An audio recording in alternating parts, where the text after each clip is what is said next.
मैया तू तो विवाह की तैयारी कर, बहू तो मैं अपने आप ही ढूंढ लूंगा, मेरे पसंद से विवाह करवा दीजिए। मैया ने कह दिया लाला तेरे विवाह तो मैं करवा दूंगी, चिंता मत कर, लेकिन थोड़ो सो और बड़ो है जा, तनक और बड़ो हो उसके बाद में विवाह करा दूं।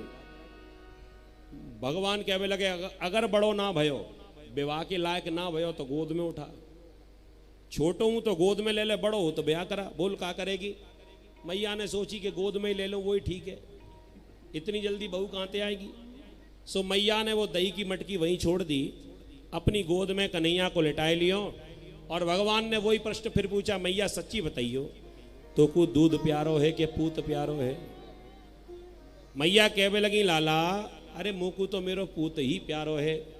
भगवान ने सोची जरा एक बार परीक्षण कर लूं, कह तो रही है कि मोकू मेरो पूत प्यारो है, जरा देखूं कितना प्यार करती है। भगवान ने दृष्टि घुमाई और रसोई घर की तरफ दृष्टि घुमाते हुए वो पद्मगंधा नाम की गाय थी नंद बाबा के यहाँ, जिनका दूध बचपन में भगवान पीते थे, वो गैया का नाम है पद्मगंधा। सुरवी गाय जो है ना वो तो स्वर्ग में रहती है, और जो ब्रज में नंद बाबा के यहाँ विशेष जो गाय थी उसका नाम है पद्मगंधा। वो पद्मगंधा नाम की गाय जो है उसका दूध भगवान बचपन में पीते थे। उसी का दूध एक बर्तन में मैया अभी अभी चूल्हे पर गर्म करने के लिए रखकर आई थी। सो भगवान ने दृष्टि घुमाते हुए उस दूध से कहा कि भैया ने क्या बर्तन के बाहर आई हो। अब भगवान का इशारा और दूध ना माने ऐसा कैसे हो सकता है। सो प्रभु का इशारा पाकर दूध झट्टे ही बर्तन के बाहर निकल पड़ा। मैया बात ही कर रही थी, इतने में दूध गिरा अग्नि पर और दूध जलने की जो ही सुगंधी आई सो मैया को ध्यान आया राम राम, दूध तो चला गया, जल गया दूध, और भगवान को झटपट वहीं पटक के और मैया ने दौड़ लगाई। भगवान को बड़ा क्रोध आया। भगवान कहने लगी भारी मैया अभी अभी तो कह रही थी कि मोह को पूत ही प्यारो है, और ये पूत आंगना में लुढ़कवे लगे हुए हैं। अब मोह को पता चल गई कि तू तो दूध को ही प्रेम ज्यादा करे। ठीक है मैया, अब हिसाब किताब करना ही पड़ेगा। मैया तो कहीं दूध को उठाने के लिए थोड़ा बहुत बच जाए, नहीं तो जल तो गया ही। इधर भगवान ने एक बड़ा सा पत्थर लिया और जो खींचकर उस मटकी में मारा, मटकी टूट गई, दही फैल गया। लेकिन भगवान आज भागे नहीं, वहीं खड़े थे। मैया जब बाहर निकल कर आई आंगन में सो मटकी टूट गई और दही आंगन में फैला हुआ पड़ा था। मैया को क्रोध आया, कह दिया लाला ये तैने कहा क्यों। भगवान कहने लगे मैंने कहा क्यों, मैंने हिसाब किताब बराबर कर दियो। मतलब कह दिया सीधो सा हिसाब है मैया, मोकू गोद में लिए रहती तो दूध नहीं बचता, वो जल जाता, और मोकू पटक के तैने दूध बचाया तो दही समेट ले। एक ही चीज बचेगी, चाहे दूध चाहे दही। मैया को आज क्रोध आया। जो मैया हमेशा दुलार करती थी अब घर में नुकसान हुआ, सो मैया को इतना भयंकर क्रोध आया कि संटी उठाकर भगवान को मारने दौड़ी।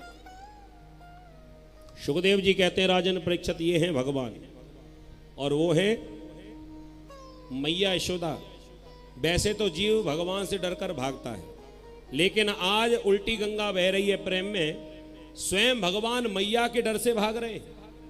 और भगवान को पकड़ना बड़ा आसान नहीं है। भगवान दौड़े और सर पर चढ़ गए छत पर, मैया बेचारी वहीं आंगन में खड़ी रह गई। अब भारी शरीर था, इतनी जल्दी दौड़ भी ना पाए। मैया वहीं से डंडी दिखाकर संटी दिखाकर इशारा कर रही है कन्हैया अब मुंह पर वहां तक चढ़ो ना जाए, तू ही नीचे उतर गया। भगवान वहीं से कह रहे हैं आओ आओ पकड़ो पकड़ो जल्दी आओ मेरे पास। अब बेचारी मैया वहां तक कैसे चढ़ के जाए। वहीं से कहने लगी लाला देख मैं ऊपर तो ना आऊंगी, तू ही नीचे आ। भगवान कहने लगे मैं ना आऊंगा, तू मुझे मारेगी।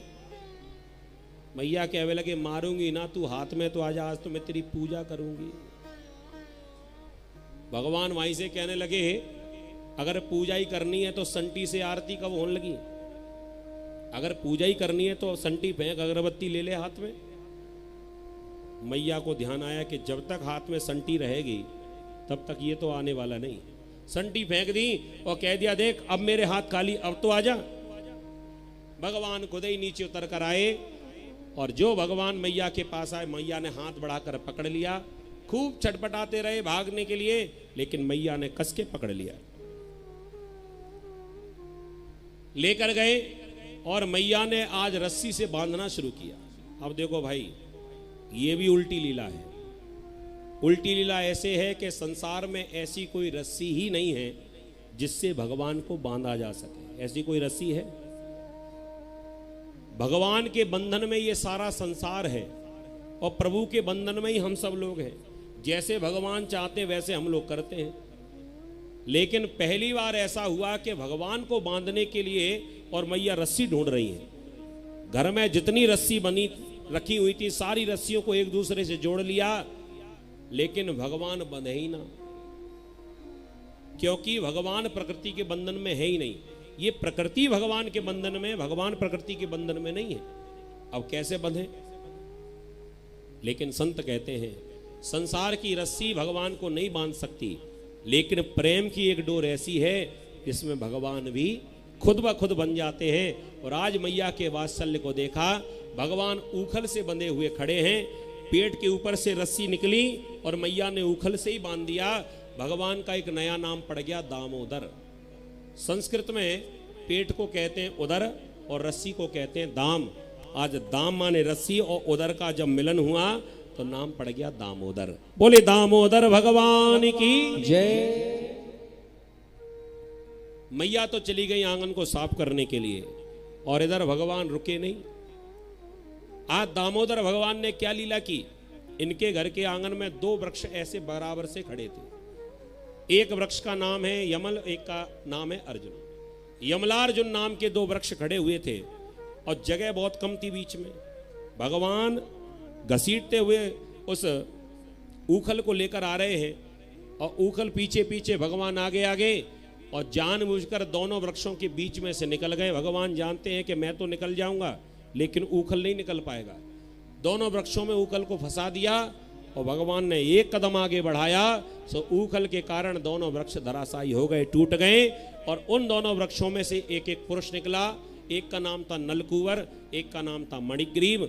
आज भगवान ने दोनों का उद्धार किया। ये नारद जी के शाप से वृक्ष बनकर खड़े थे, भगवान ने इनका उद्धार किया। बोले दामोदर भगवान की। भगवान ऊखल से बंधे हुए खड़े हैं। नंद बाबा को जब पता चला, नंद बाबा दौड़े दौड़े आए। नंद बाबा ने जैसे ही ऊखल से मुक्त किया कन्हैया को और डांटने लगे मैया यशोदा को कि यशोदा, ये तैने कहा क्यों? लाला को ऊखल से बांधा। उसी समय दोनों वृक्ष लाला के ऊपर ही आकर गिर पड़े। वो तो अच्छा रहा कि उल्टी तरफ गिरे, कहीं सीधे गिरते तो लाला तो इनके नीचे ही दब के मर जाता। मैया यशोदा को बड़ा दुख हुआ। कन्हैया को अपने हृदय से लगाया, लाला तेरे कहीं चोट तो नहीं लग गई? माँ का हृदय ऊपर से तो नाराज हो रही थी, भीतर से बड़ा दुख हुआ। अब तो मैया कहवे लगी कि महर मोकू ऐसा लगे कि हमारे घर में अब भूत प्रेत आ गए। आंधी चली नहीं, तूफान चले नहीं और देखो दोनों वृक्ष ही टूट गए। इसका मतलब ये है कि कुछ ना कुछ गड़बड़ तो है घर में। अब हम आपके घर में ना रहेंगे तो कहाँ रहोगे? चाहे झोंपड़ी बना के बाहर रह लेंगे लेकिन महल में ना रहेंगे। नंद बाबा कहने लगे अगर तुमको ऐसा लगता है कि हमारे घर में कोई भूत प्रेत हैं तो ऐसे घर में तो हम भी नहीं रहेंगे। तो चलो कोई बात नहीं, अब बहुत सालों से वर्षों से इस महल में रह रहे हैं, कहीं नई जगह जाकर और नया महल बनवाएंगे। भगवान को मिला मौका और भगवान ने तुरंत ही कहा बाबा एक बड़ा सुंदर वन है जिसका नाम है वृंदावन, क्यों ना हम वृंदावन में जाकर नया महल बनवावे। वृंदावन की महिमा बतलाने लगे भगवान। वृंदावनम वनम वृंदावनम नाम पशव्यम नवकाननम गोप गोपी गवां सेव्यम पुण्याद्रि तृणवीरुदम। वृंदावनम गोवर्धनम यमुना पुलिनानि च वीक्षयासीत्युत्तमा प्रीति राममाधवम्।